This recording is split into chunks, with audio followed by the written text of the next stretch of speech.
એક પ્રશ્ન, આપણે યુવાન છીએ, પણ શું આપણે પોતાના માટે જ જીવીએ છીએ કે પછી સમાજ કે રાષ્ટ્ર માટે પણ વિચારી રહ્યા છીએ?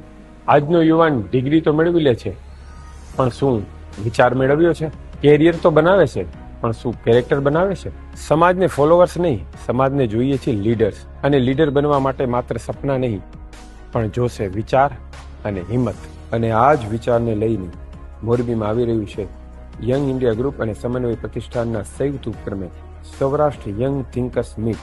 અહીં વાત થશે વિચારોની, જવાબદારીની અને નેતૃત્વની. આ માત્ર ઇવેન્ટ નથી, આ છે માઇન્ડસેટ બદલવાની શરૂઆત. તો નિર્ણય તમારે કરવાનો છે. ભીડનો ભાગ બનશો કે બદલાવ કરવાનો આરંભ? બદલાવનો ભાગ બનવા માંગો છો તો સ્ક્રીન પર દેખાતા QR કોડને સ્કેન કરો અને આજે જ રજીસ્ટર કરો. Think different, lead the future.